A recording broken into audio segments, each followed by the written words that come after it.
নমস্কার। ভূমিকাটা একটু বড্ড বেশি হয়ে গেল আর কি, আর একটু কম হলে ভালো হতো।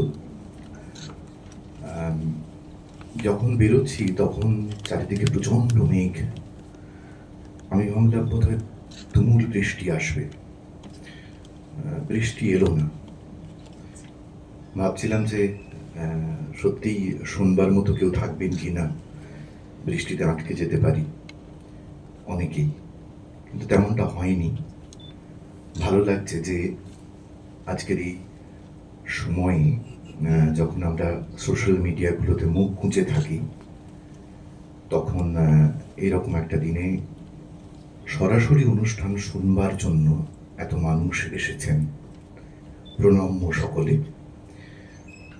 ঠিক চেনা ঢঙে বক্তৃতা আমি দেব এমনটা আশা না করাই ভালো, বরং আমরা একটু গল্প করবো, আমরা কথা বলবো মনীন্দ্র গুপ্ত নিয়ে, তাকে জানবার চেষ্টা করব। আমিও নতুন করে তাকে পাওয়ার চেষ্টা করব, কারণ বলতে বলতে ভেতরে আবার নতুন কিছু কথার জন্ম হয়।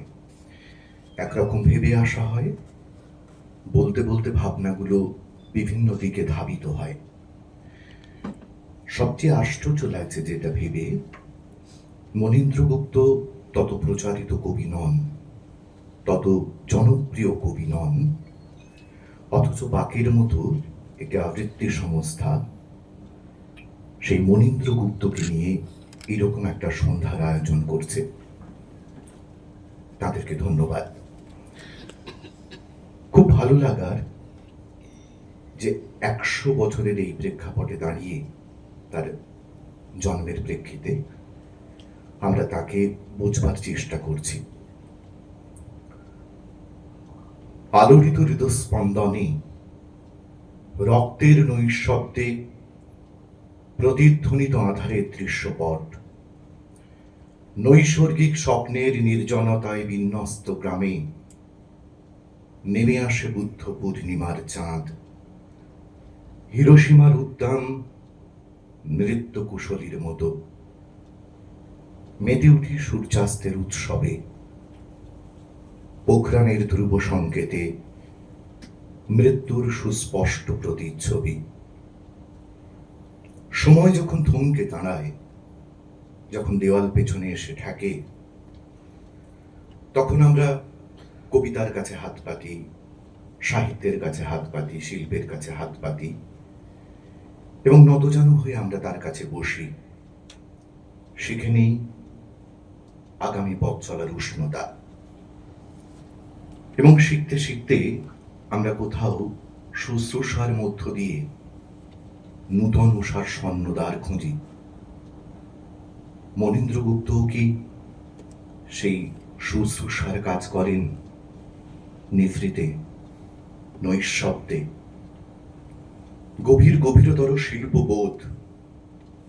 একটু কি সাউন্ডের সমস্যা হচ্ছে? গভীরতর শিল্পবোধ। ঠিক আছে। গভীরতর শিল্পবোধ আমাদের তো ক্রমশ নীরব করে দেয়। আমরা বলি সাইলেন্স ইজ গোল্ডেন। নীরবতা তো হিরণ্ময়। সেই নীরবতার ভেতর আমরা শুশ্রূষার আলোকে স্পর্শ করি। সেই নীরবতার ভেতর আমরা কোথাও অন্ধকার থেকে আলোর পথ খুঁজে নেওয়ার চেষ্টা করি। সেই নীরবতার ভেতর কোথাও স্বাভাবিক বিশুদ্ধিকে স্পর্শ করার কথা ভাবি। একদিন বায়ু পুরাণে আছে, দেখবেন, মুনিরা গিয়ে বায়ুকে প্রশ্ন করছেন যে এই যে শিবের শিবত্ব বলেন, শিবত্ব ব্যাপারটা ঠিক কি রকম? তো বায়ু একটা দারুণ উত্তর দিচ্ছেন, বলছেন যে শিবের শিবত্ব হলো স্বাভাবিক বিশুদ্ধি, ন্যাচারাল পারফেকশন, যা মৌলবাদ থেকে উত্তরণের পথ দেখায়। আমরা কি নীরবতার ভেতর সেই স্বাভাবিক বিশুদ্ধিকে খুঁজবার চেষ্টা করি? একজন কবি, একজন সাহিত্যিক, একজন সচেতন শিল্প প্রয়াসী সবসময় সেই কাজটাই করতে থাকেন। মনীন্দ্রগুপ্ত একেবারেই জীবনের প্রথম পর্যায়ে যে কবিতা লিখছেন সেই কবিতাতে কি তার আহ্বান রয়েছে। তিনি লিখছেন, প্রত্যেক সন্ধ্যায় আমি সন্ধ্যা তারাটির কাছে বাহু তুলে একাকী দাঁড়াই, সেও রোজ নেমে এসে আমার বুকের মধ্যে ভরে দেয় উদাসী ছায়ার অংশভাগ। সে সময় অসম্ভব দীর্ঘ হাতে আকাশের বুক ছুঁই, হাত বেয়ে নেমে আসে নীলিমার গহন পরাগ। মনে হয় এই শান্তি, এই নৈঃশব্দ পরিব্যাপ্ত করে আমি আছি কিংবা নাই। সেই নৈঃশব্দের কথা বলছেন একেবারেই শুরুর দিকের কবিতায়। নীল পাথরের আকাশ কাব্যগ্রন্থ তখন বের হচ্ছে, কবিতার নাম গহন পরাগ। আমরা মনীন্দ্রগুপ্ত সম্পর্কে একেবারেই শুরুতে একটা ধর্তায় দিয়েছেন রত্নাদি, যে আমরা জানতে চাই, আমরা বুঝতে চাই। ফলে আমরা শুরু থেকে যদি শুরু করি তাহলে বোধহয় মন্দ হয় না। 2017-তে এপ্রিল মাসে মনীন্দ্রগুপ্তের ছোট্ট ফ্ল্যাটটাতে আমি একদিন যাই এবং তার একটি সাক্ষাৎকার নিই পরিচয় পত্রিকায় ছাপবার জন্য। সেই সময় মনীন্দ্রগুপ্তের সঙ্গে অনেক কথা হয়, যে কথাগুলো হয়তো আমরা কবিতার মধ্যে পাই না, যে কথাগুলো তার গদ্যের মধ্যে পাই না, বা কখনো কখনো হয়তো উপন্যাসের মধ্যেও পাইনি। ব্যক্তিগত আলাপচারিতায় যেরকমটি হয়, এবং একজন মানুষের উষ্মা, একজন মানুষের খারাপ লাগা, ভালো লাগা, হেরে যাওয়া অথবা হারতে না চাওয়া, এই ব্যাপারগুলো একটু একটু করে কথায় কথায় উঠে আসে। তো সেখানেও আমি শুরুতে প্রশ্ন করেছিলাম যে, মনীন্দ্রদা, আমরা যদি একদম শুরু থেকে শুরু করি, শুরু থেকে যদি জানতে চাই আপনার জীবন কথা, তাহলে কেমন হয়? তো উনি শুরু থেকে কিছু কথা বললেন এবং পাশাপাশি এটাও বললেন, দেখো, আমার শুরুর কথা তো সব অক্ষয় মালবেরিতে বলে দিয়েছি, ফলে নতুন করে নতুন ভাবে হয়তো কিছু বলতে পারবো, কিন্তু কথাগুলো চেনা চেনা লাগবে। আমি বললাম, তাহলেও আপত্তি নেই, আমরা কজন আর নতুন কথা বলি, আমরা তো নতুন ভাবে বলি। আমাদের বেসিক ইনস্টিংক্ট, আমাদের বেসিক অনুভূতির জায়গাগুলো, সেগুলো তো সবসময়ই একরকমই থাকে। সেই চর্যাপদের সময়ও যা ছিল, আজকে 2026-এ এসে খুব কি বদলেছে? শুধু বলবার ধরনটা হয়তো বদলেছে, বলবার বিষয়টা একই রয়েছে। ভাষাটাকে বদলাবার চেষ্টা করেছি, ভাষার গঠনগুলোকে বদলাবার চেষ্টা করেছি, শব্দের পর শব্দের সজ্জাগুলোকে বদলাবার চেষ্টা করেছি। তো উনি আন্তরিকভাবে, যেটা হয়তো অক্ষয় মালবেরিতে বলেছেন, একটা গদ্যের কাঠামোকে মাথায় রেখে তিনি কথোপকথনের ভঙ্গিতে জানাচ্ছেন তার জীবনের কিছু কথা। সেখানে তিনি এভাবে শুরু করছেন, জানো, বরিশালে তখন শীতকাল। ঠাকুরদার নিজের হাতে তৈরি হুগলা পাতা আর সবুজ রঙের বাঁশ ও বাদামি বেতের একটি আনকোরা আঁতুর ঘরে আমার জন্ম হয়েছিল। ডাক্তার ছিল না সেসব দিনে। আমাদের অনেকেরই অভিজ্ঞতা আছে এরকমটি, যে আমরা অনেকেই না নার্সিংহোমে জন্মাইনি, এবং আমাদের সৌভাগ্য যে আমাদের জন্মানোর আগে জন্মাতে হয়নি। ডাক্তারের সিদ্ধান্ত অনুযায়ী তার সময় যখন হবে তখন আমরা জন্মাবো, এইরকম বাধ্যবাধকতায় আমাদের অনেককে জন্মাতে হয়নি। যে সময়ে জন্মাবার ঠিক সেই সময়েই একেবারে জোর জবরদস্তি করে ভেতর থেকে আমরা বেরিয়ে এসেছিলাম। তো সেই রকম একটা গল্প শোনাচ্ছেন একদম শুরুতে, যে আমার জন্মটা এরকম ভাবে। এবং আরো মজার বিষয়, একদল পাড়াগী মহিলা আমায় ভূমিষ্ঠ করেছিলেন। আমরা দেখবেন ধাইমা বলে থাকি অনেকেই, ধাইমার সঙ্গে পরিচিত। ব্লেডের বদলে কাঁচা বাঁশের চোঁচ দিয়ে আমার নাড়ি কাটা হয়েছিল। যারা চিৎকার করে কথা টথা বলেন, আমরা মজা করে বলতাম স্কুলে, নিশ্চয়ই তো চাঁচারি দিয়ে নাড়ি কাটা, এরকম একটা কথা বলতাম, যে ব্লেড দিয়ে নাড়ি কাটলে এত চিৎকার করে কেউ কথা বলে না। তো যাই হোক, সেই কথাগুলো যেন কোথাও মনে করিয়ে দিচ্ছেন, একেবারে আটপৌরে কথা, কোনো রাগ ঢাক নেই। আমরা অনেক সময় অনেক কথা ঢেকে রাখি, যে বলবো না, তাহলে আমার বোধহয় স্ট্যান্ডার্ডটা কোথাও একটু নেমে যাবে। সেরকমটি নয়, বরং একেবারে আলটপকা বলে ফেলার মতোও নয়, একেবারে ভেতর থেকে বলা, গর্ব করে বলা, আমার যা সত্যি আমি সত্যিটা বলবো। ঠিক সেরকম ভাবে সাক্ষাৎকারটা দিয়েছিলেন। জন্মের কিছুদিন পরেই 10 মাস বয়সে আমার মা মারা গেলেন। তখন তার বয়স হয়েছিল 19 বছর। মায়ের সঙ্গে আমার চেনাশোনাই হয়নি ঠিক মতো। আমি যাকে আশ্রয় করে বড় হয়েছে তিনি আমার ঠাকুরমা, কৃষ্ণবর্ণা, কুরূপা, কিন্তু ব্যক্তিত্বময়ী এক মহিলা ছিলেন তিনি। দেখুন, এখানে কোনো রাগ ঠাক নেই, কৃষ্ণবর্ণা কুরূপা, কিন্তু ব্যক্তিত্ব। কোথাও মনে করিয়ে দিলেন আমাদের সৌন্দর্য কিন্তু চেহারাতেই হয় না। ওই চোখ মুখ নাক চোখ মানে সবকিছু ঠিকঠাক আছে, রংটাও খুব সুন্দর, তাতেই সৌন্দর্য ফুটে ওঠে না। সৌন্দর্যের একটা বড় বিষয় হচ্ছে পার্সোনালিটি, ব্যক্তিত্ব, যে আদপে মানুষ হিসেবে তিনি কেমন, সেই জায়গাটা কিন্তু ধরিয়ে দিলেন।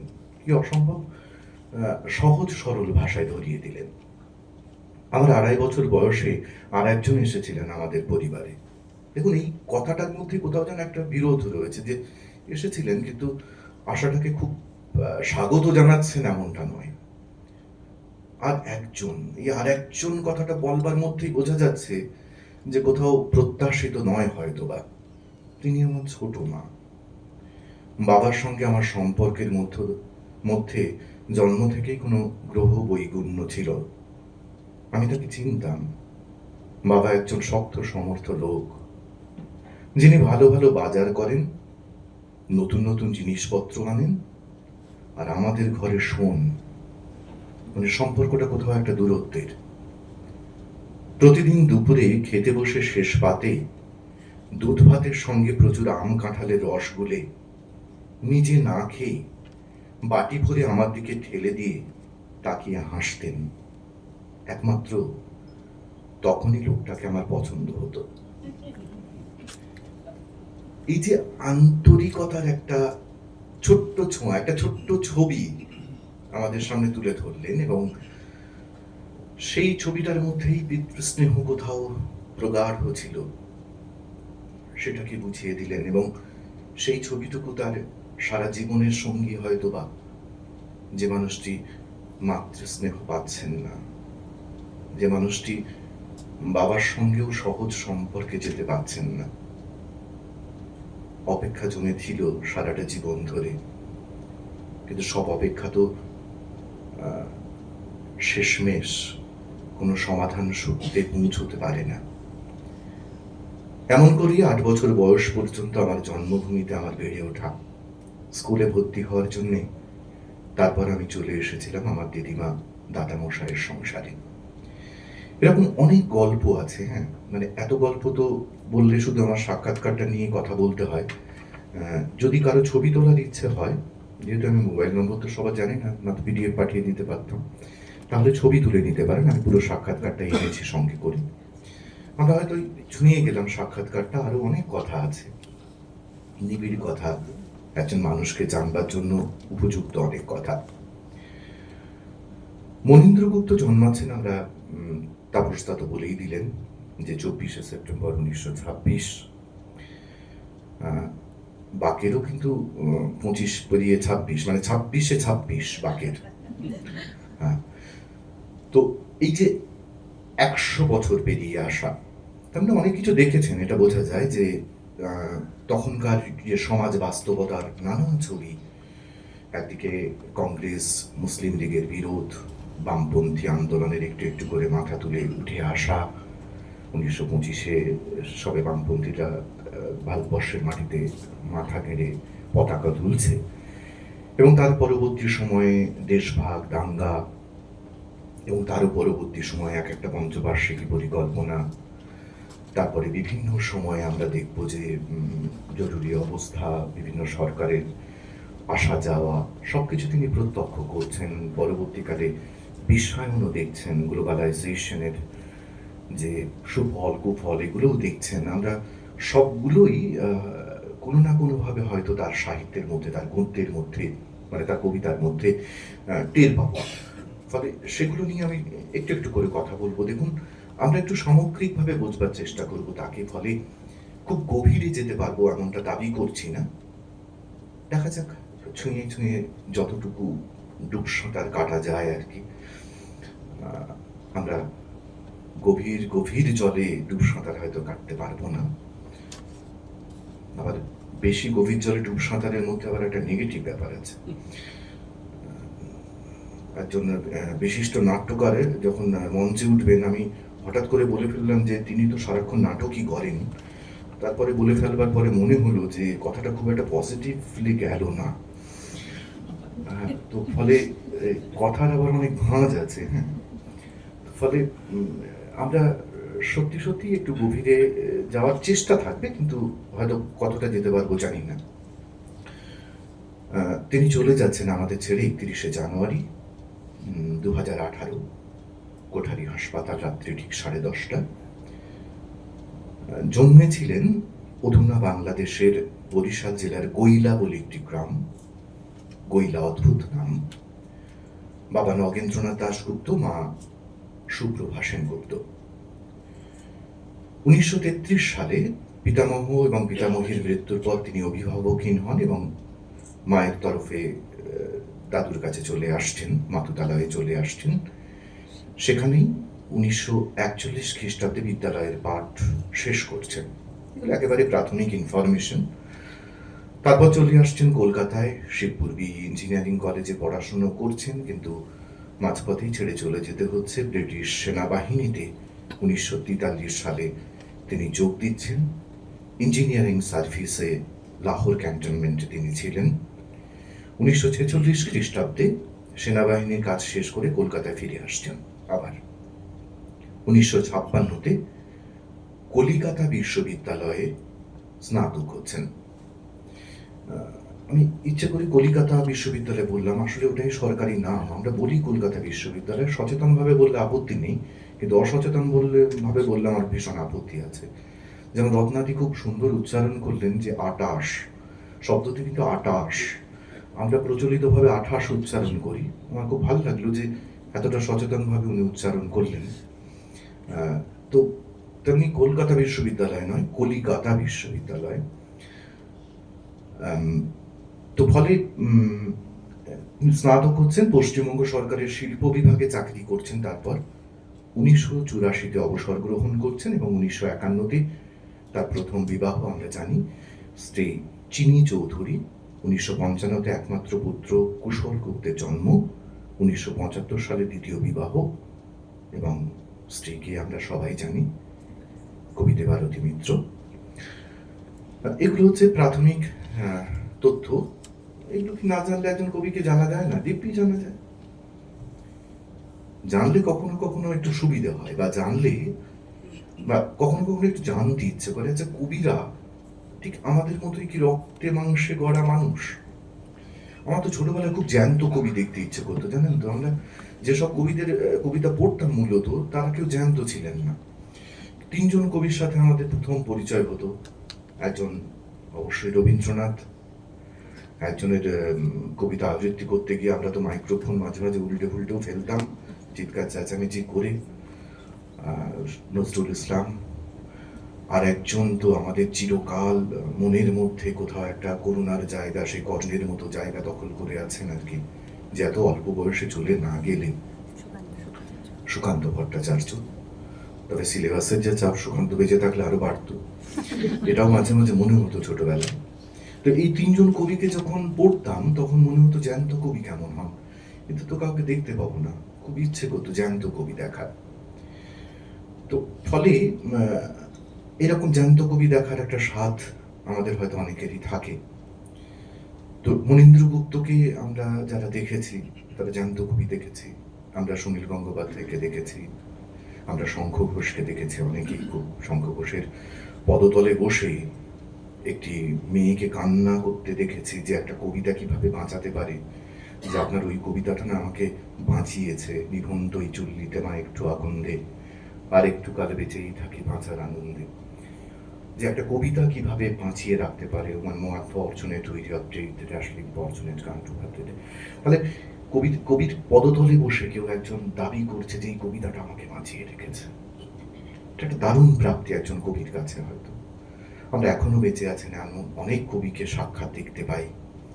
কখনো কখনো হয়তো তাদের সৃষ্টির মধ্য দিয়েই তাদের রক্ত মাংসের হদিশ নেওয়ার চেষ্টা করি, যে মানুষটি ঠিক কেমন ছিলেন, কবিটি কেমন মানুষ ছিলেন, পরিবারে কেমন ভাবে তিনি ব্যবহার করতেন, পরিবারের অন্য সদস্যদের সাথে সম্পর্ক কেমন ছিল, ব্যক্তিগত জীবনে কিরকম ভাবে কথাবার্তা বলতেন, সবসময় কি ওই কবিতার মতো করে কথা বলতেন। যারা আবৃত্তি শিখি আমরা, আমার মনে আছে যে আমি যখন রবীন্দ্র ভারতীতে পড়তাম, কারো কারোর সঙ্গে দেখা হলে জিজ্ঞেস করতো, মোস্তাকদা কেমন আছো? আবার কেউ কেউ অনায়াসে বলতে পারে মোস্তাকদা কেমন আছো। ফলে লোকটা কি সবসময় কবিতার মতো করে কবিতার ঢঙে কথা বলে, না তারও একটা স্বাভাবিক জীবন আছে? সে কারণে এই ব্যক্তিগত জীবনগুলোকে একটু একটু করে জেনে নেওয়া, তাহলে হয়তো কবিতা বুঝতে কখনো সহযোগিতা করতে পারে। মনীন্দ্র গুপ্ত মূলত 1940 দশক থেকেই, মানে 4-এর দশক যেটাকে আমরা বলি, কেউ 4-এর বলি, কেউ 40-এর দশক বলি, কবিতা লিখতে শুরু করেন এবং ছবি আঁকতে শুরু করেন। অসম্ভব ভালো ছবি আঁকতেন। আসলে ছবি হচ্ছে এমন একটা ভাষা যে ভাষায় সব মানুষের কাছে পৌঁছানো যায়। কবিতার ভাষায় হয়তো সবার কাছে পৌঁছানো যায় না, ছবির ভাষায় পৌঁছানো যায়। অনেক কবিকেই আমরা মাঝে মাঝে এই জন্য ছবি আঁকড়ে থাকতে দেখেছি। রবীন্দ্রনাথ তো শেষ জীবনে ছবিকেই মূলত আঁকড়ে ধরেছেন, কারণ তিনি মনে করেছিলেন যে এর মধ্য দিয়ে আমি সারা পৃথিবীর মানুষের কাছে পৌঁছব। তো তার প্রথম কাব্যগ্রন্থ নীল পাথরের আকাশ প্রকাশিত হচ্ছে 1969 খ্রিস্টাব্দে। এই সময়ে তিনি সাহিত্য পত্রিকা পরমা বলে একটি পত্রিকা সম্পাদনার কাজ শুরু করছেন, আমরা অনেকেই জানি। 1948 খ্রিস্টাব্দে এই গ্রন্থ প্রকাশের আগে, তার প্রথম কাব্যগ্রন্থ প্রকাশের আগে একটি বই বেরিয়েছিল। 3 জন কবি মিলে একটি বই লিখেছিলেন। এটা হয় দেখবেন শুরুর দিকে আমরা অনেক সময় বন্ধুরা চলো সবাই মিলে একটা বই করি, ওই আয় আরো বেঁধে বেঁধে থাকি আর কি। শুরুতে যেমন বলা হচ্ছিল বাকের ক্ষেত্রে, শঙ্খ ঘোষকে বারবার মনে পড়ে এবং সত্যিই দুঃসময়ে বারবার মনে হয় যে আয় আরো বেঁধে বেঁধে থাকি। তো সেই সময়ে ওই রকম 3 জন বন্ধু মিলে, সঙ্গে ছিলেন সুনীল বসু এবং ভগীরথ মুখোপাধ্যায়, একটি গ্রন্থ প্রকাশ করেছিলেন এবং গ্রন্থটির নাম ছিল আমরা 3 জন। বেশ ভালো নাম, বেশ সুন্দর নাম, বেশ মিষ্টি নাম আর কি। কখনো কখনো দেখবেন খুব কঠিন নাম হতে হয় না, কখনো কখনো সহজ নাম বেশ মিষ্টি নাম হয়। এছাড়া নীল পাথরের আকাশের পর কাব্যগ্রন্থ অনেকগুলি বেরিয়েছে।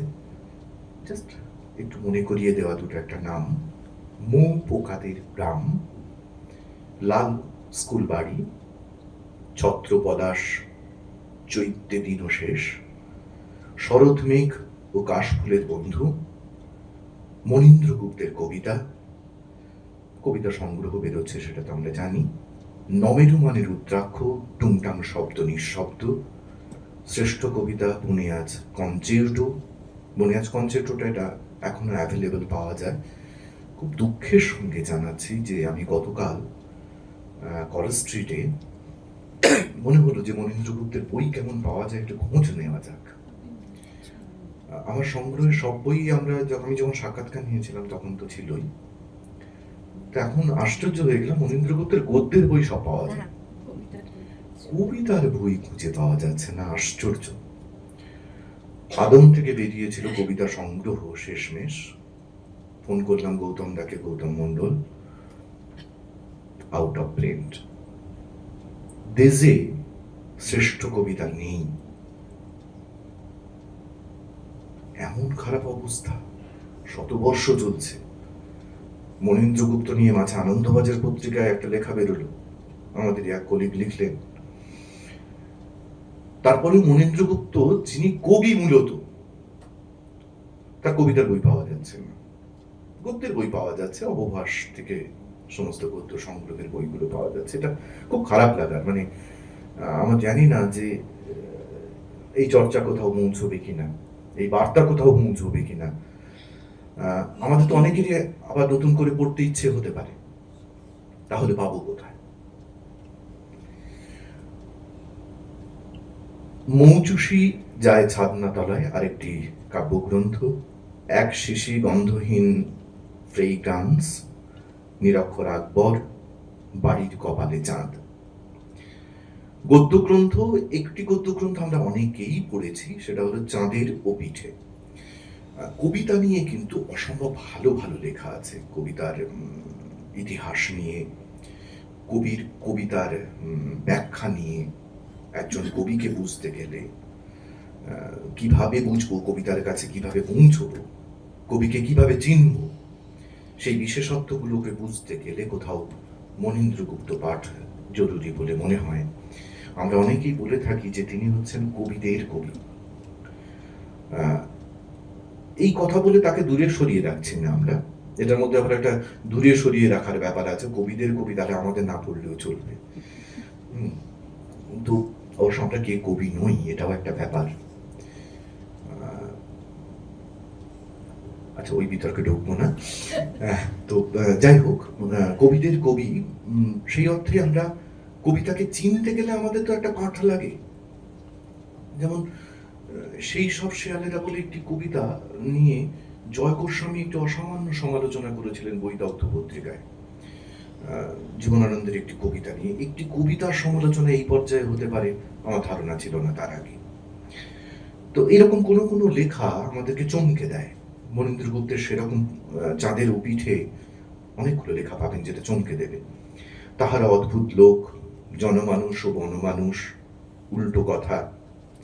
সমালোচনা গ্রন্থ, একেবারে কবিতার সমালোচনা পাবেন যেখানে দ্রাক্ষাপুঞ্জ, সুরি ও মাতাল। উপন্যাস কম লিখেছেন এবং শেষ দিকে মূলত উপন্যাসই লিখছিলেন। আরো হয়তো উপন্যাস লিখবার ইচ্ছে ছিল, আমার সাথে আলাপচারিতায় সেটা জানিয়েও ছিলেন যে এখন উপন্যাস লিখতে খুব ভালো লাগছে। আসলে সব কথা তো কবিতায় বলা যায় না, উপন্যাসে একটা বিস্তৃত পরিসর পাওয়া যায়। আর জীবন যত ফুরিয়ে আসে তখন বলবার অনেক কথা বাকি থেকে যায়। এইটা বোধ হয় আমাদেরও দেখবেন যত বয়স বাড়ছে একটু একটু করে, হাঁটি হাঁটি পাপা করে এগোচ্ছি, তখন অনেক কথা বলতে ইচ্ছে হয়। মাঝে মাঝে মনে হয় যে কত কথা লেখা হলো না, বলা হলো না, কত কথা প্রকাশ করা হলো না। আমি চলে যাব, আমার সঙ্গে চলে যাবে। একটা হতাশা, মানে একটা হতাশা, একটা নৈরাশ্য বোধ, একটা একটা অপ্রাপ্তি বোধ হয়তো কাজ করে কোথাও কোথাও। তিনি লিখছেন প্রেম মৃত্যু কি নক্ষত্র, নুড়ি বাঁদর আলতামসে, এবং একদম শেষে যেটা লিখছেন নেংটি। শিলাদিত্য বলে একটি পত্রিকা তখন প্রকাশ পেত, পুজো সংখ্যায় নেংটি বেরিয়েছিল। আমরা একেবারে মানে সাগ্রহে পড়েছিলাম এবং সবাই বলছিলেন এবার পুজো সংখ্যা অন্তত নেংটি পড়তে হবে। এখন তো পুজো সংখ্যা নিয়ে আলোচনা কম হয়, কিন্তু তারপরেও এরকম দুটো একটা লেখা কখনো কখনো উঠে আসে। তো নেংটি পড়লে একটা অসম্পূর্ণতার কষ্ট হবে, যে আরো কিছু তো চাওয়া ছিল, আরো কিছু তো আকাঙ্ক্ষা ছিল আমাদের, যেন খুব ছোটর মধ্যে, খুব অল্পেতে শেষ হয়ে গেল। আত্মজীবনীমূলক যে গ্রন্থটি, আমি প্রশ্ন করেছিলাম যে আপনার নিজের লেখার প্রতি কি কোনো দুর্বলতা আছে? মানে হয় না যে কোনো একটা লেখার প্রতি আমাদের বেশি দুর্বলতা থাকে, এটা সবার, যারা সৃষ্টিশীল মানুষ, সব সৃষ্টির প্রতি একই রকম দুর্বলতা থাকে না। তো উনি বলেছিলেন যে সেই অর্থে যদি বলতে হয় তাহলে হচ্ছে অক্ষয় মালবেরি, এবং অক্ষয় মালবেরি আমার শ্রেষ্ঠ সৃষ্টি বলে আমার এখনো পর্যন্ত অন্তত মনে হয়।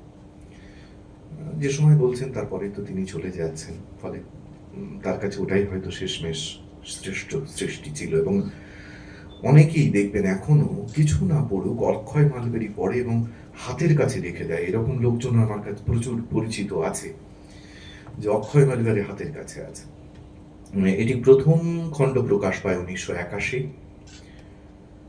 দ্বিতীয় খণ্ড 1998, তৃতীয় খণ্ড 2004, অখণ্ড 2009। আমরা যারা আমি 80-তে জন্মেছি, ফলে 81-তে প্রথম খণ্ড বেরোচ্ছে, পড়বার উপায় ছিল না, আমি অখণ্ডই পড়েছি। ফলে 3টে খণ্ড আলাদা আলাদা করে পড়বার সৌভাগ্য আমার হয়নি। আপনাদের যারা পড়েছেন নিশ্চয়ই অধীর আগ্রহে অপেক্ষা করে থাকতেন পরেরটার জন্য। শিল্পকলা নিয়ে তার বই হচ্ছে রং কাঁকর রামকিঙ্কর। আর সম্পাদিত গ্রন্থ খুব গুরুত্বপূর্ণ এই কারণে যে একটা ভাবনা তার মধ্যে কাজ করেছিল। রঞ্জিত সিং এর সঙ্গে একটা দারুণ কাজ করেছিলেন যে আচ্ছা, সারা বছর ধরে যেসব কবিতাগুলো প্রকাশ পাচ্ছে তার মধ্যে শ্রেষ্ঠ কবিতাগুলো বেছে নিয়ে যদি একটা সংকলন করা যায় তাহলে কেমন হয়। সত্যি এত এত কবিতা, এবং আমরা মাঝে মাঝে না খেই হারিয়ে ফেলি, বুঝতে পারি না যে কোথা থেকে শুরু করব, কোনটা ভালো কোনটা খারাপ, এই বোধে পৌঁছতে আমাদের অনেকটা সময় লেগে যায়। তো সেই জায়গায় এইরকম একটা যদি হাতের কাছে রেডি রেকনার পাওয়া যায় তাহলে সুবিধেই হয়।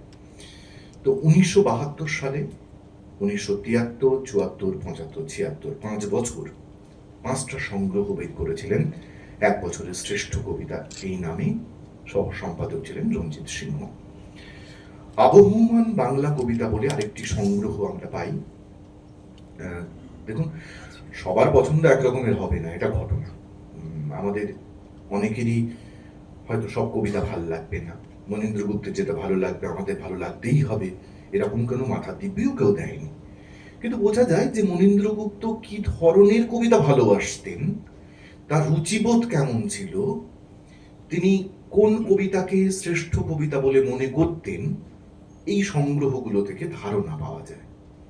ফলে সেই পাঠ, ফিলোসফি, তার দর্শনটা বোঝবার ক্ষেত্রে এই সম্পাদিত গ্রন্থগুলো গুরুত্বপূর্ণ। দেখুন, অনেক সম্পাদিত গ্রন্থ বাজারে রয়েছে, আমি সব সম্পাদিত গ্রন্থের ক্ষেত্রে কথা বলবার দায় নেব না, কিন্তু মনীন্দ্র গুপ্তের ক্ষেত্রে এ দায় নিচ্ছি। কারণ আমি যতটুকু জেনেছি তাকে যে তিনি সচেতন প্রয়াস ছাড়া একটি কাজও করতেন না। ভীষণভাবে সচেতন ছিলেন। কোনো এক বিখ্যাত কবি একবার পরমার জন্য একটি কবিতা পাঠিয়েছিলেন যার উল্টো দিকে বাজারের ফর্দ ছিল, তিনি ছাপেননি। বললেন, এটুকু ভালোবাসা যার নেই তার কবিতা আমি ছাপবো না। বলে তাই নিয়ে অনেক কিছু কাণ্ড হয়েছিল, কিন্তু আমি ছাপিনি। তার কারণ হচ্ছে ওইটাই যে ভালোবাসাটাও জরুরি, মানে এই সচেতনতাটাও জরুরি যে আমি একটা কবিতা পাঠাচ্ছি, তারও তো একটা সম্মান আছে। তো আবহমান বাংলা কবিতার 3টি খণ্ড আমরা পাই। প্রথম পর্ব হচ্ছে চর্যাগীতি থেকে ঈশ্বরগুপ্ত, দ্বিতীয় খণ্ডে হচ্ছে মধুসূদন দত্ত থেকে নজরুল ইসলাম, এবং তৃতীয় খণ্ড হচ্ছে জীবনানন্দ দাশ থেকে সুনীল বসু। তো এই 3টি খণ্ডের মধ্যে তার কবিতার ভালো লাগাটাও আমরা টের পাবো, আমরা উল্টে দেখতেই পারি এগুলো। এই হলো তার মূলত সৃষ্টি সম্ভার। ছবিগুলো নিয়ে আর কথা বলা যাচ্ছে না, ছবিগুলো সবগুলো আমাদের হাতের কাছে নেইও, আমরা পাইও না। ফলে ছবিগুলো ঠিক কি বিষয় নিয়ে, কি তার ভাবনা চিন্তা, কিভাবে কাজ করতে, এগুলো পাওয়া একটু কঠিন। রামকিঙ্করে হয়তো কিছুটা আমরা তার দর্শনগত প্রজ্ঞাকে বোঝবার চেষ্টা করতে পারি। তো এইরকম একজন মানুষকে আমরা জানবো, যিনি 2-3টে পুরস্কার পাচ্ছেন। 2005 সালে পাচ্ছেন বিষ্ণুদে স্মৃতি পুরস্কার। 2010 সালে টুংটাং শব্দ নিঃশব্দ যে কাব্যগ্রন্থ, সেই কাব্যগ্রন্থের জন্য পাচ্ছেন পশ্চিমবঙ্গ সরকারের বলা যেতে পারে সর্বোচ্চ পুরস্কার, রবীন্দ্র পুরস্কার পাচ্ছেন। 2011 সালে বুনিয়াদ কনজেল্টু এই কাব্যগ্রন্থের জন্য সাহিত্য অকাদেমি পুরস্কার পাচ্ছেন। তো এই 3টি পুরস্কার তার ঝুলিতে ছিল, ফলে একেবারে নিষ্প্রভ ঝুলি বলা যাবে না, পুরস্কারগুলির যথেষ্ট গুরুত্ব রয়েছে। তার মানে পুরস্কার পেলেও তিনি জনপ্রিয় কবি হয়ে যাবেন এমনটা নয়, এমনটার কোনো মানে নেই। কিন্তু পুরস্কার একটা স্বীকৃতি, তার মানে কখনো কখনো পুরস্কার নিয়ে এত বিতর্ক উঠলেও যোগ্য মানুষ পুরস্কার পান। মনীন্দ্র গুপ্ত অন্তত তার জ্বলন্ত উদাহরণ। আমরা যারা সচেতন পাঠক, যদি মনে করি অন্তত অন্তত যারা সচেতন পাঠক, তারা কিন্তু মনীন্দ্র গুপ্তকে নানাভাবে খুঁজে নেন বলে মনে হয়। শ্রেষ্ঠ কবিতার ভূমিকাতে বেশ কিছু কথা লিখছেন মনীন্দ্র গুপ্ত, যেগুলো তার কবিতা দর্শনের সঙ্গে সরাসরি সংযুক্ত। কিছু বাক্যবন্ধ যদি আমি পড়ি, নিশ্চয়ই খুব একটা বোর করবো না। খুব বোরিং লাগছে কি? হ্যাঁ, একটু একটু গল্প গল্প করতে করতেই আর কি, একটু গল্প গল্প ভাব, কিন্তু পুরোটা গল্প হবে না। এই যে দীর্ঘ আয়ুর ছায়ায় বসে নিজের শ্রেষ্ঠ কবিতার জন্য একটি একটি কবিতা নির্বাচন করছি, টের পাই এটি একটি বিরল সৌভাগ্যের ব্যাপার। কবিতার জন্য সুখ ও জাগরণ যেমন দরকার, তেমনি দরকার পতন ও বিষাদ। খুব গুরুত্বপূর্ণ বলে মনে হয়েছে আমার, যে কবিতার জন্য পতন ও বিষাদ দরকার। একদিকে যেমন চেয়েছিলাম দীর্ঘ যৌবন, এখন তেমনি চাই শান্ত প্রাচীনতা। শান্ত প্রাচীনতা একটা সময় পরে কি আমাদের সবাই এরকমটি হয় যে একটা শান্ত প্রাচীনতার দিকে আমরা এগিয়ে যাই, একটা কোথাও আধ্যাত্মিক চেতনা আমাদের কাজ করে। আমি ধর্মীয় চেতনার কথা বলছি না, আমি আধ্যাত্মিক চেতনার কথা বলছি, যেখানে পারফেকশনকে আমরা খুঁজি, যেখানে পারফেকশন এবং গড এক বিন্দুতে এসে মেলেন, ওই পোয়েট্রি এবং ট্রুথ কোথাও একাকার হয়ে যায়। পারফেকশন তো আসলে সত্যির দিকে এগোনো। এই তো সেই সময় যখন পৃথিবীর খেলুড়ি হয়ে আবার গভীর বাল্যে ফিরে যেতে পারি, গভীর বাল্যে ফিরে যেতে পারি। লেখাপড়া শুরু হবার আগেই কবিতার দুটি সখীদের সঙ্গে আমার পরিচয় হয়েছিল। ছেলেবেলার সেই অবোধ সময়ে ওরা আসতেন আমার ছোট জীবনের তুচ্ছ ঘটনা ধরে, আর অফুরন্ত নিসর্গের ছদ্মবেশে। তখন থেকেই আমার কাছে কবিতার কলা কৌশল চাতুরী ছিল গৌণ। উপকরণ যতটুকু পেয়েছিলাম তা শুধু জীবনের কাছ থেকেই। পরিবর্তে আমিও তার কাছে সরল থাকার চেষ্টা করেছি সোজা পথে তার মর্মের কাছে যেতে। শুরুতে বুঝিনি, কিন্তু এখন শেষে এসে বুঝেছি কবিতা তথা শিল্প কিভাবে গোপনে আমাকে অবিন্যস্ত করেছে, তছনছ করেছে, আত্মসাৎ করেছে। সে কেড়ে নিয়েছে বহু কিছু, কিন্তু দিয়েছেও তো অনেক। যাকে এখন বলবো না, মৃত্যুর পরে জানা যাবে সে অনন্ত পরমায়ুর কোন রসায়ন দিয়েছিল কিনা। এটা আমরা বলি যে মারা যাওয়ার পরে একজন কবি বেঁচে আছেন কিনা, সেইটা গুরুত্বপূর্ণ। মারা যাওয়ার পরে বেঁচে থাকাটাই হচ্ছে আসল। 100 বছর তার জন্মদিন পেরিয়ে গেল, তারপরে যখন বাংলা একাডেমির সভাগৃহে বাক এরকম একটা অনুষ্ঠান করছে, তার মানে বোঝা যায় পরমায়ু ফুরিয়ে যায়নি, তিনি বেঁচে আছেন। এই বেঁচে থাকাটাই হয়তো একজন আকাঙ্ক্ষা করেন একজন শিল্পী, একজন কবি। ওই রেখমা দাসের মনে এ মিনতি করি পদে। কিন্তু শিল্প আমাদের অনেক কিছু কেড়েও নেয়। দেখবেন তথাকথিত অনেক প্রাপ্তি থেকে আমরা দূরে থাকি। শিল্প তো অর্থনৈতিক প্রাপ্তির খুব একটা জায়গা নয়, ব্যতিক্রম বাদ দিলাম আমি। অন্তত বাংলা সাহিত্যে সাহিত্য লিখে অর্থনৈতিকভাবে খুব কিছু করা যায় না। শেষ প্রফেশনাল রাইটার যদি আমরা কাউকে বলি, সেটা হচ্ছে সমরেশ বসু, কিছুটা আব্দুল জব্বার, কিন্তু দারিদ্র্যের সাথে তাকে এতটাই লড়াই করতে হয়েছে যে মানে বলা যাবে না যে ঠিক প্রফেশনালি সাকসেসফুল। সমরেশ বসু শেষ মানুষ হয়তো প্রফেশনাল রাইটার হিসেবে। বাকি যারা বিখ্যাত লেখক কবি আমরা জানি, তারা কিন্তু অনেকেই বিগ হাউসগুলোতে চাকরি করেছে, তারা ঠিক প্রফেশনাল রাইটার না। লিখিয়ে খাওয়া যায় না বাংলা সাহিত্যে, তাহলে অর্থনৈতিক প্রাপ্তি নেই। আপনি শিল্প করবেন, কবিতা লিখবেন, আপনাকে নিয়ে চারিদিকে হইচই হবে, বিশাল একটা ব্যাপার কিছু ঘটছে, এমনটি হবে না, সাধারণত হয় না। তো ফলে খুব বেশি প্রাপ্তির জায়গা নেই এখানে। আত্মতৃপ্তি, নিজেকে নির্মাণ করা, নিজেকে খোঁজা, আত্মানং বৃদ্ধি, নো দাই সেলফ। ইংরেজিতে বলে, নাকি ইংরেজি সাহিত্যে বলে লোকজন, নো দাই সেলফ, নিজেকে জানো। উপনিষদ বলছে আত্মানং বৃদ্ধির কথা। আল হাদিস বলছে যে ব্যক্তি নিজের সমালোচনা করতে পারে সেই সর্বাপেক্ষা বুদ্ধিমান। শিল্পের মধ্যে আসলে নিজেকে ছেনে দেখা, নিজেকে যাচাই করে দেখা, নিজেকে উল্টে পাল্টে দেখা, সেটাই কি কবিতা করেছে? নিজের জীবনের অভিজ্ঞতা। আমরা তো অভিজ্ঞতাকে নির্মাণ করি, সে কথাই কি বললেন তিনি। দেখুন, বাংলা কবিতায় মনীন্দ্রগুপ্তকে ঠিক আমরা কিভাবে দেখব, কিভাবে রাখবো? মনীন্দ্রগুপ্ত বাংলা আধুনিক কবিতার প্রধান অথচ তুলনামূলকভাবে কম আলোচিত কবিদের একজন, এটা নিয়ে কোনো সংশয় নেই। তিনি তথাকথিত কল্লোলীয় যে আধুনিকতা, কল্লোল যুগের যে আধুনিকতা, বা ৩০-এর যে কবিতার যে এক ধরনের এক প্রকার আন্দোলনও বটে, কিংবা ৫০-এর যে নগর অভিজ্ঞতা, ঠিক কোনো একক প্রবাহের মধ্যে তাকে সীমাবদ্ধ রাখা যাবে না।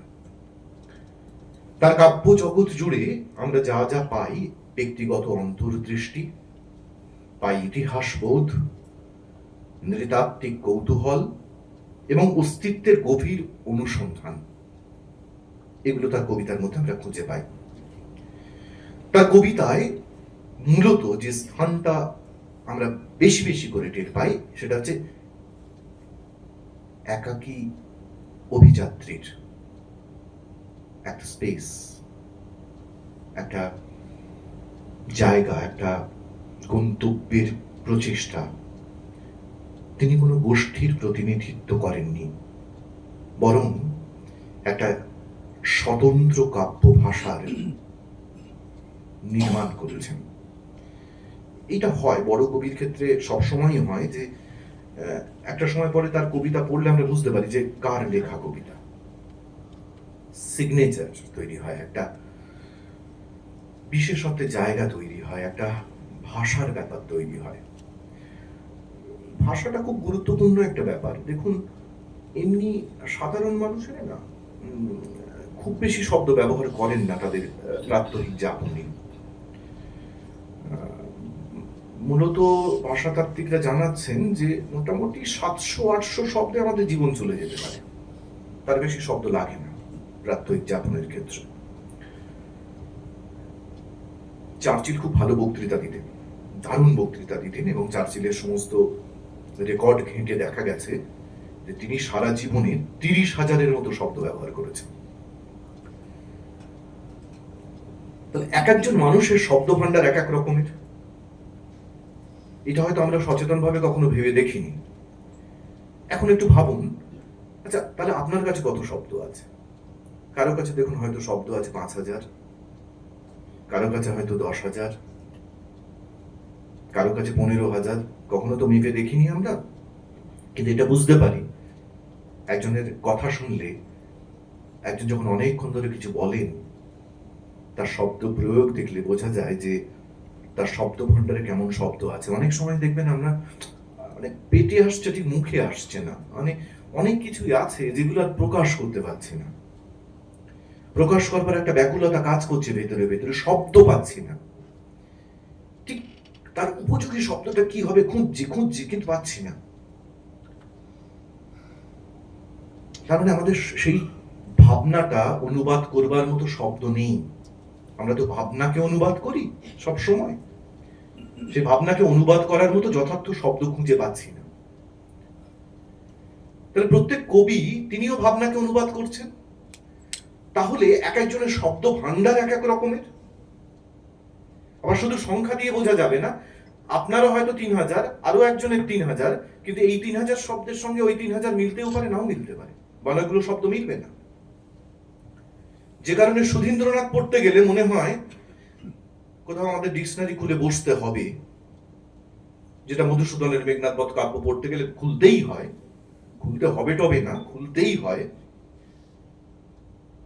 আবার জীবনানন্দ দাশ খোলবার দরকার হয় না সাধারণত। একেবারে আটপৌরে শব্দ ব্যবহার করলে সেগুলো অনেক সময় আমরা হয়তো চিনি না। তাহলে একজন কবি কোন শব্দগুলোকে তার ভেতরে অনুপ্রবেশ ঘটিয়েছেন এবং কোন শব্দকে বাইরে বের করছেন, এটার উপর নির্ভর করে তার ভাবনার অনুবাদ, যে অনুবাদ আমাদের কাছে এসে পৌঁছচ্ছে শেষমেশ। সেই শব্দ দিয়েই তাকে চেনা যায়, সেই শব্দের সজ্জা দিয়ে তাকে চেনা যায়। হ্যাঁ, বিষয় দিয়েও কখনো কখনো তো বটেই। ফলে শব্দ খুব গুরুত্বপূর্ণ একজন কবির ক্ষেত্রে, আর শব্দ চেনাটাও খুব জরুরি। একজন কবি কিভাবে শব্দকে চিনছেন, তার ক্রিয়াগত অর্থগুলোকে কতটা জানছেন, আমরা শব্দকে শুধুমাত্র আলগা দেখছি না তার গভীরতর অর্থকে বোঝবার চেষ্টা করছি, ইত্যাদি ইত্যাদি। যেমন ছোট্ট একটা উদাহরণ দিয়ে, বেশি ঢুকবো না, একটা শব্দ নিয়ে শুধু বলি। যেমন ধরা যাক, আমরা ইংরেজি আসবার পরে সব তো ইংরেজি শব্দের অনুকরণে ভাবতে শুরু করে দিলাম। তা আমরা ভাবলাম যে ও বাবা, তাহলে এক্সপার্ট শব্দের অর্থ নিশ্চয়ই হচ্ছে পারদর্শী। এক্সপার্ট একটা বিশেষ বিষয়, দক্ষ।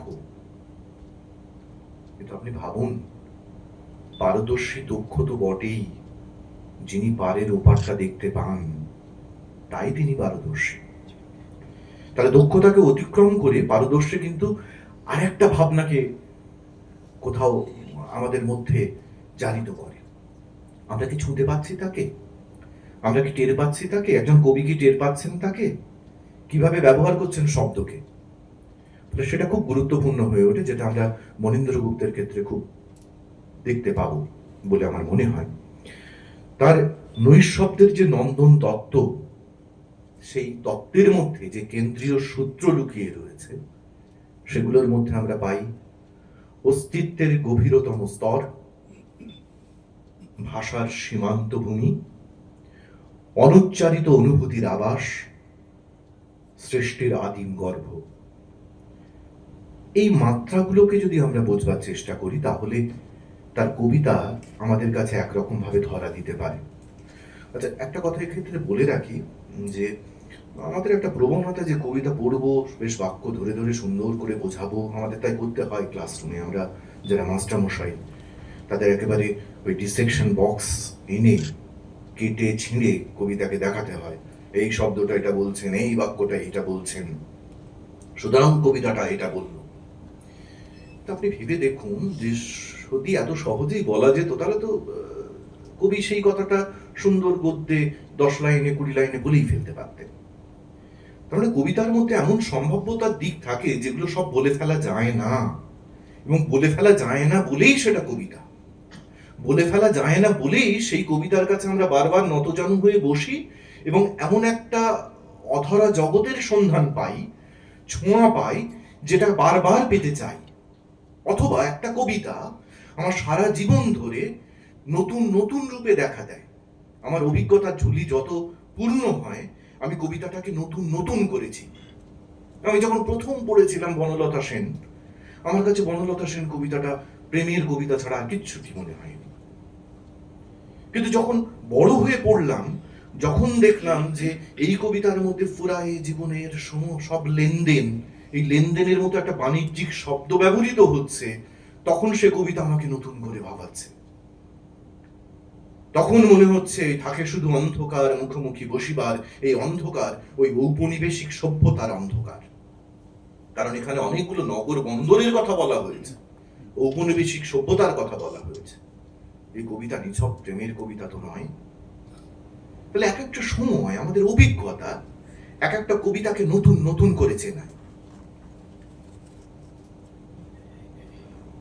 টুকরো একটু নিস্তব্ধ জ্যোৎস্না, যেন রহস্যময় মন্দিরের চূড়া, সামান্য একটু উমানা হাওয়া, যেন জন্মান্তরের দরজায় খেলুড়ি, প্রাচীন নীল পাথরের আকাশ, যেন অব্যক্তের অনতিচ্ছদ আদিভূমি।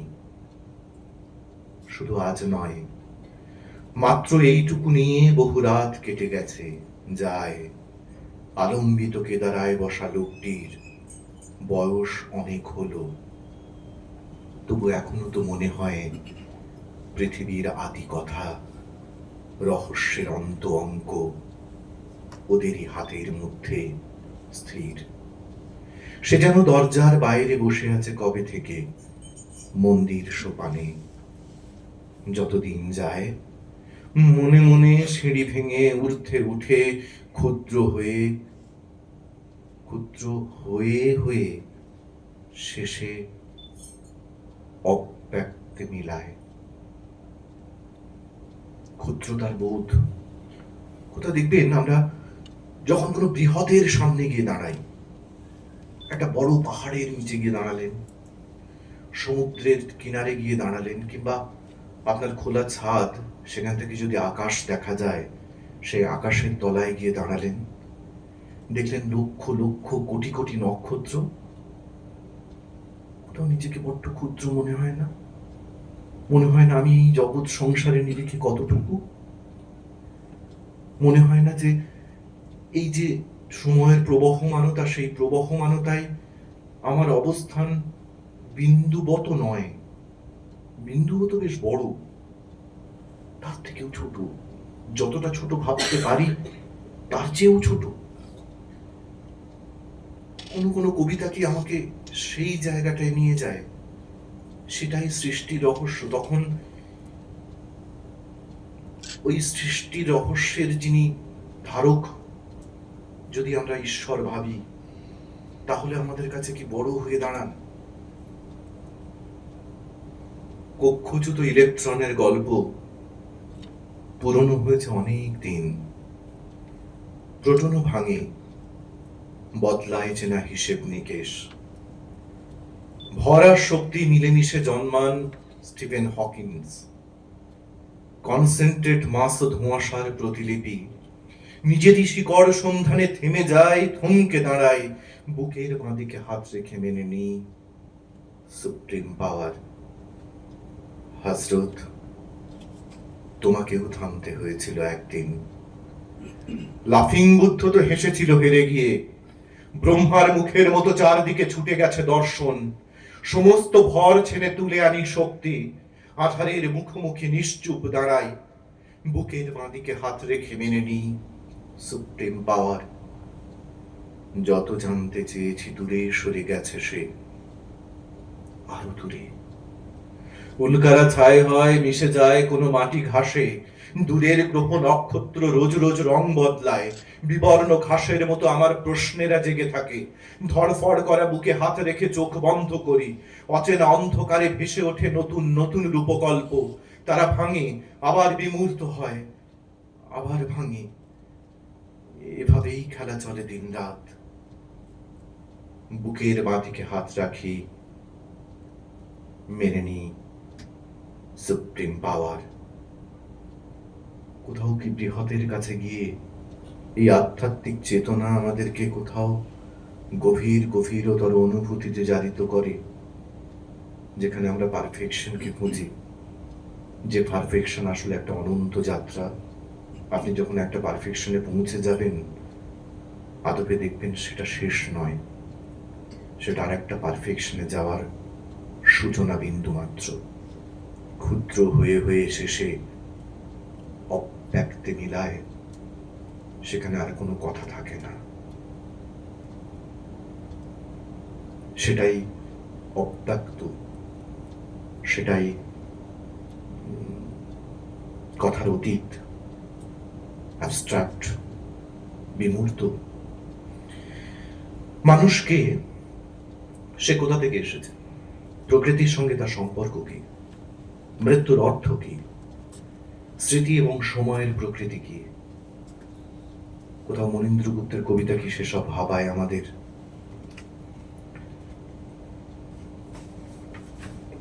বেলপাতা টুপটাপ বৃষ্টির জলের নিচে চাপা পড়ে আছে শিবলিঙ্গ। সেই ভিজে পাতার স্তূপের নিচে দিন, আষাঢ় সন্ধ্যার মতো রাত, দেহ মাটি হয়ে যাওয়া বনগর্ভের মতো। ওখানে ওই সম্পূর্ণ অবলম্বনহীনতার নৈঃশব্দে আমি শিবলিঙ্গের মতো আছি। শুধু এই কল্পনাতেই আমি প্রলয়ের ধারণা পাই। কি অসামান্য উচ্চারণ! আমি প্রলয়ের ধারণা পাচ্ছি, তার মানে কি আমি তো আদবে যে বিশুদ্ধির কথা বলছিলাম, স্বাভাবিক বিশুদ্ধি। আমি তো স্বাভাবিক বিশুদ্ধিতে পৌঁছতে চাইছি। কোথা থেকে স্বাভাবিক বিশুদ্ধিতে পৌঁছতে চাইছি? আমার সমস্ত ত্রুটি থেকে। কোথা থেকে চাইছি? আমার সমস্ত দুর্বলতা থেকে। কোথা থেকে চাইছি? আমার যা কিছু হেরে যাওয়া, আমার যা কিছু অপ্রাপ্তি, সমস্ত কিছু থেকে মুক্তির পথ খুঁজছি। যা জগদ্দল পাথরের মতো চেপে বসে আছে, যা আমি এতদিন ধরে মেনে নিয়েছি, মনে হয়তো নিতে পারিনি, সেগুলো থেকে মুক্তি চাইছি। কোথাও প্রলয়, কোথাও ধ্বংস আসলে সৃষ্টির সূচনা করে। তাই প্রলয় বা সমাধি, এরকম অজস্র কবিতার উদাহরণ আমরা তুলে আনতে পারি। আমি কতক্ষণ বললাম, মানে আর কতক্ষণ বলতে পারি? 1 ঘন্টা বলতে, তাতে আর আমার কতটুকু সময় আছে? মানে সেই ছাত্রছাত্রীরা যেমন প্রশ্ন করে যে স্যার আর কতক্ষণ আছে। চেষ্টা করছি মিনিট 5 মতো। তারপরেও দেখবেন ওই কোনো কোনো ছাত্রছাত্রী না সময় হয়ে গেলে এই আর লিখবে না, কিন্তু তারপরে লিখতে থাকে আর কি। হ্যাঁ, তো খুব নিয়ম ভাঙার চেষ্টা করব না। তবে একটা সুবিধে, যেখানে নম্বর কাটা যাবে না, আমরা আবার ভয় দেখাই যে নম্বর কেটে নেব। মহাজাগতিক চেতনা কাজ করে তার কবিতায়।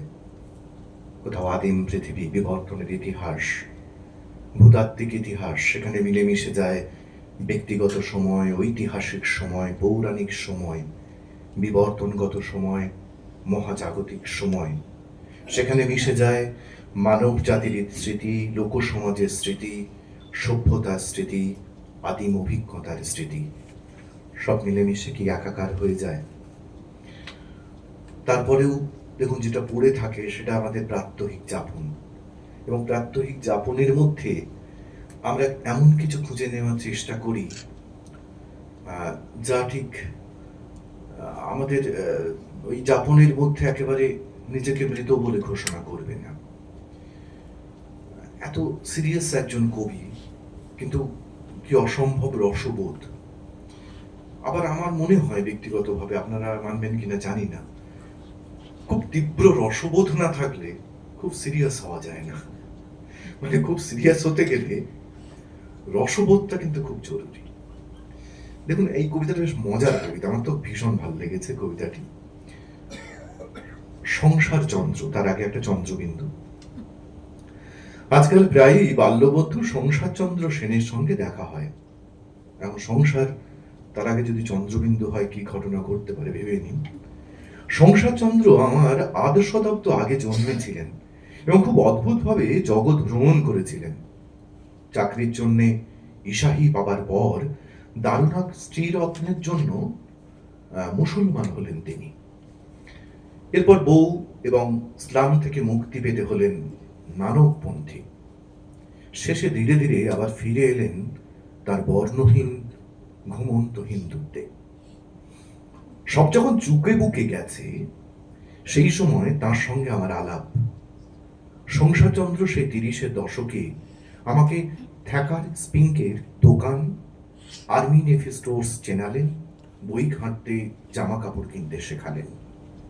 কি ভেবে যেন আমাকে আরো বোঝাতেন হিন্দু বাবার মুসলমান মেয়ে হতে পারে, বাঙালি মায়ের চীনে ছেলে জন্মাতে পারে। টিউবওয়েল পাম্প করতে করতে হঠাৎ জলের বদলে রক্ত উঠে আসতে পারে। যাকে নির্বাসন দিয়েছ হয়তো দেখবে তার ন্যাংটো বেগুনি ছায়া চিরস্থায়ী হয়ে লেপ্টে আছে বিছানার চাদরে। চাদর পাল্টালেও নতুন চাদরে আবার সেই ছায়া হামাগুড়ি দিয়ে উঠে শুয়ে পড়ে। বলতে বলতে সংসার চন্দ্রের ভেতর থেকে ঘায়েল জন্তুর মতো শব্দ বেরোত। ঋষিরা যেমন সন্ধ্যায় আশ্রমে বসে ব্রহ্মবিদ্যা শেখাতেন, সংসারচন্দ্র তেমনি আমাকে 30-এর ফাঁকা কার্জন পার্কে বসে সংসার বিদ্যা শিক্ষা দিচ্ছিলেন।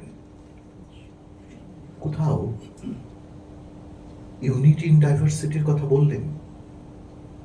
ভেবে দেখুন তো, আমার যেন মনে হয় এই কবিতা তারই অনুরণন, কিন্তু কি মজা আছে কবিতাটার ভেতর।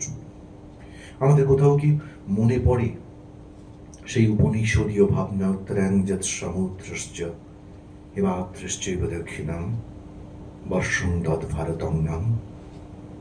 ভারতী যত্র। কোথাও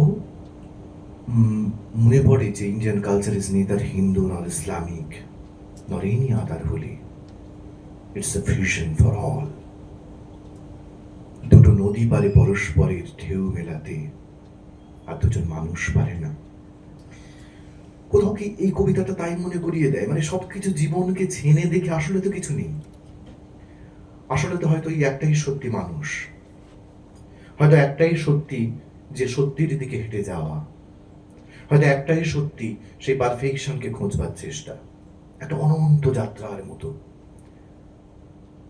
গল্পের ছলে, আপাত শেখানোর ছলে, ছোট ছোট ঘটনার ছবি এঁকে এই সংসার চন্দ্র আমাদের অনেক কথা বুঝিয়ে দিলেন, আমাদের যাপনটাকে ঘেঁটে দিয়ে গেলেন। সত্যি আমরা কিসের পেছনে ছুটছি এই প্রশ্ন হয়তো তুলে দিয়ে গেলেন।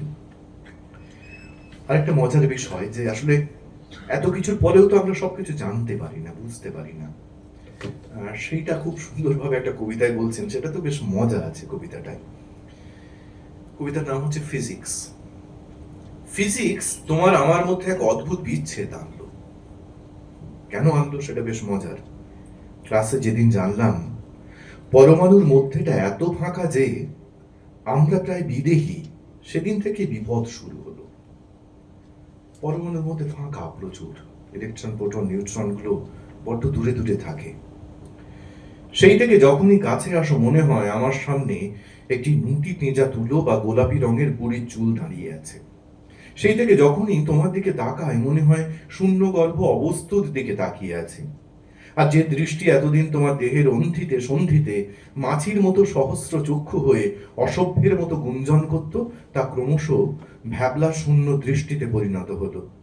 আর আমার রকম সকম দেখে তোমার ঠোঁটে যখন হাসির আভাস ধীরে ধীরে ঝিকমিকিয়ে ওঠে, তখন দারুণ লুব্ধ হয়েও মনে পড়ে ঠোঁটের উপর ওই মধুর প্রলেপ্ত নির্গুণ জলের চেয়েও পাতলা। নিজের দিকে তাকিয়েও ভাবি আমি বা কি দিয়ে দেখছি, কি দিয়ে ছুঁচ্ছি। সুতোর আঁশকে ছুঁয়ে কোন স্পর্শ পায়। চোখে চোখে গভীর তাকিয়ে থেকেও মনে হয় দুটো নেই। নক্ষত্রের আলো মহাকাশে নিমিত্র মাত্র হয়ে এওকে ছেদ করে যাচ্ছে। যোগীরা যেমন জ্যোতি দর্শনের আগে ধোঁয়া মেঘ কুয়াশা জোনাকির আলো দেখতে পান, তেমনি আমিও বাদল শেষের পলায়মান রোদ ব্যাঘ্র চর্ম ও অজিনের বিবর্ণ হয়ে যাওয়া দেখি।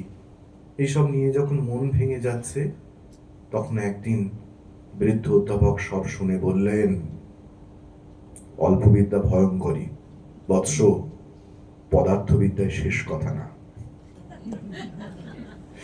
শেষে এসে এই চমকটা যে আসলে আমাদের জানা তো শেষ নেই। আমরা কতটুকু জানলে পরেই জেনেছি বলতে পারি, আদৌ বোধহয় বলতে পারি না। কারণ এটা একটা অনন্ত যাত্রা।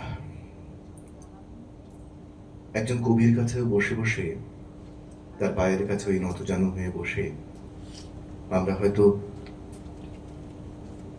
ওই জানবার চেষ্টা করি মাত্র, কতটুকু বুঝতে পারবো মনীন্দ্র গুপ্তের আসল সত্তাকে, তার আদিম মানুষ সম্পর্কে ধারণা, উপজাতীয় সংস্কৃতি সম্পর্কে ধারণা, প্রাক আধুনিক জীবনধারার প্রতি যে বিশ্বাস, সেগুলোকে কিভাবে বুঝবো। তার প্রকৃতি রোমান্টিক ঠিক আশ্রয় নয়, অস্তিত্বের পরিবেশ। রাবীন্দ্রিক সৌন্দর্য লোক তাকে স্পর্শ করে না। জীবনানন্দীয় যে বিষণ্ণতার ভূগোল, সেটাও ঠিক তাকে ছুঁয়ে থাকে না। মনীন্দ্র গুপ্তের বরং তিনটি বৈশিষ্ট্যের দিকে আমরা চোখ ফেলতে পারি। একটা হচ্ছে সংযম, ঘনত্ব, ধ্যানমগ্নতা। এর মধ্য দিয়ে হয়তো মনীন্দ্র গুপ্তকে একটু একটু করে টের পাওয়া যায়। মৃত্যু চেতনার কথা একটু না বললে কেমন লাগে। প্রত্যেক বড় কবির মধ্যে মৃত্যু চেতনা নানাভাবে কাজ করে। যা বেশি কবিতা শোনাবো না, একটা কবিতা অন্তত পড়বো মৃত্যু নিয়ে। এটা পড়ি, পাখিরাও আত্মহত্যা করে। আমার ধারণা ছিল ওইটি শুধু মানুষের একমাত্র অনন্য ক্ষমতা। ইতর প্রাণীর পরে জিত, তুমি বহু প্ররোচনা দিয়েছিলে, তবু যে এখনো বেঁচে আছি তার পবিত্র কারণ সম্পূর্ণত আমিও মানুষ নই। পাখি কিংবা মক্ষিকা, এমনকি কেঁচোর সমবায়, স্বপ্নে উড়ি, ক্রুদ্ধ ফুঁসি, বাক্স ভরি, স্পর্শ তোর মাটিতে সেঁধুই, স্কাই স্ক্রেপারের গায়ে পাখিদের আত্মহত্যা আমাকে দেখায় শেষ ভয়। তাহলে কি প্রাণীদের এক ফোঁটা নিজস্ব আকাশ কিংবা একদিল স্থির জমি নেই? নিষ্প্রদীপ রাত্রে আমরা সকলেই দুঃখের শিকার। হায়, এই নীল রাত্রে জ্যোৎস্নায় আমারও কি পরিত্রাণ নেই? মৃত্যু চেতনা যে চেনা অনুষঙ্গগুলো, সেগুলোকে ছাড়িয়ে অন্য একটা জায়গা তৈরি করে আমাদের প্রকৃতির সঙ্গে লগ্ন হওয়ার মধ্য দিয়ে। কোথাও আমাদের চিরন্তন যে দুঃখ, সেই দুঃখের দিকে তিনি হাত বাড়িয়ে থাকেন। আমাদের সত্যি কেমন একটা দুঃখ আছে, যে দুঃখটাকে আমরা সবসময় ছুঁতে পারি না। দেখবেন মাঝে মাঝে আমাদের মন খারাপ হয়, যে মন খারাপের হয়তো কোনো মানে নেই। মাঝে মাঝে মন খারাপ হয়, কথা বলতে ইচ্ছে করে না, কিছু করতে ইচ্ছা করে না। এই মন খারাপের সঙ্গত কারণ আমরা খুঁজতে চেষ্টা করেও অনেক সময় খুঁজে পাই না। এই যে বিষণ্ণতা, এই যে একান্ত নিজের মন খারাপ করার যে সময়টুকু, সেটা সবার মধ্যেই বাস করে কোনো না কোনো ভাবে। তাকেই ছুঁয়ে থেকে মৃত্যু চেতনাকে তুলে ধরলেন কবি। বিপণী বিধির কথাও বলেছেন, পৃথিবী কতটা বিপণী হয়ে যাচ্ছে ইত্যাদি ইত্যাদি। এবার বোধহয় শেষের দিকে আসি, কারণ আমার সময় চলে গেছে। আমি একদম শেষে যা কিছু বললাম এই কথায় যদি কবিতার মতো করে বলি, তাহলে যেমনটি দাঁড়ায় সেরকমটি বলে আমি শেষ করছি আমার কথা। ওই সব কথা বলা হলো না বলে যদি কবিতার আশ্রয়ে একটু বাড়তি কিছু বলে ফেলা যায়। নিঃশব্দের দিকে মনীন্দ্র, শব্দের ভিড়ে তিনি কখনো উচ্চ কণ্ঠ ছিলেন না, যেন দূর নক্ষত্রের আলো পৃথিবীতে পৌঁছতে পৌঁছতে যার জন্মের ইতিহাসও পুরনো হয়ে যায়। তিনি বসেছিলেন একটি নীল পাথরের আকাশের নিচে, মৌ পোকাতির গ্রামের পাশে, লাল স্কুল বাড়ির জানালায় জমে থাকা বিকেলের ধুলো স্পর্শ করে। চারদিকে তখন সভ্যতার দ্রুতগামী ট্রেন, শহরের গর্জন, মতাদর্শের পতাকা, আর তিনি শুনছিলেন পৃথিবীর প্রথম বৃষ্টির শব্দ, আদিম মানুষের আগুন জ্বালানোর বিস্ময়, অরণ্যের ভিতর হারিয়ে যাওয়া কোনো প্রাগৈতিহাসিক পাখির ডানা। তার কাছে ইতিহাস কেবল রাজাদের নাম নয়, বরং নদীর স্মৃতি, গুহার দেওয়ালে আঁকা হরিণ, শিশুর প্রথম বিস্ময় ভরা চোখ, আর মৃত নক্ষত্রের ছাই থেকে জন্ম নেওয়া মানুষের দীর্ঘ যাত্রা। তাই তার কবিতায় শব্দের চেয়ে বড় হয়ে ওঠে বিরতি, উচ্চারণের যে গভীর হয় অনুচ্চারণ। একটি পাথর, একটি পাখি, একটি নিঃশব্দ গাছ, এক ফোঁটা জল হয়ে ওঠে অস্তিত্বের গোপন উপনিষদ। আজও যখন বাংলা ভাষা ক্লান্ত হয়ে পড়ে নিজের অতিরিক্ত শব্দে, তখন মনীন্দ্র দূর থেকে শেখান নীরবতাও এক ভাষা, অন্ধকারও এক স্মৃতি। আর কবিতা শেষ পর্যন্ত মানুষের থেকে মহাবিশ্বে, শব্দের থেকে নৈঃশব্দে, সময়ের থেকে অনন্তে এক অক্ষয় অবগাহনের নাম। স্বর্গের বাগান থেকে প্রমিথিউস আগুন চুরি করে এনেছিলেন মানুষের ঘরে আলো জ্বালাবেন বলে। আমার মনে হয় এখনকার প্রমিথিউসরা আগুন আর চুরি করে আনেন না, আগুন ছিনিয়ে আনেন মানুষের ঘরে আলো জ্বালাবেন বলে। মনীন্দ্র গুপ্তের মতো মানুষেরা সেই কাজ করে চলেন অনবরত। তাকে আমার আভঙ্গি প্রণাম। ভালো থাকবেন সবাই। বাককে অসম্ভব ধন্যবাদ যেরকম একটা বিষয় নিয়ে এরকম একটা সুন্দর আয়োজন করবার জন্য। বাক সম্পর্কে আমার একটা প্রাক ধারণা ছিলই। আমার এক বন্ধু প্রসেনজিৎ, সে আমরা যখন ছোটবেলায়, আমি তখন গান্ধী স্কুলে পড়তাম, ও তখন গভর্নমেন্ট স্কুলে পড়তো বারাসাতে, তখন বলতো যে আমি না এক জায়গায় আবৃত্তি শিখি, তার নাম হচ্ছে রত্না মিত্র। তো আমরা খুব হিংসে করতাম এবং সে বেশ গর্ব ভরে বলতো, এবং রত্নাদির নাম তখন আমরা একটু একটু করে শুনতাম। আমার খুব গর্ব হচ্ছে রত্নাদি আমাকে ডেকেছেন বলবার জন্য, তাকে আমার অজস্র ধন্যবাদ প্রণাম। আপনারা সবাই খুব ভালো থাকুন।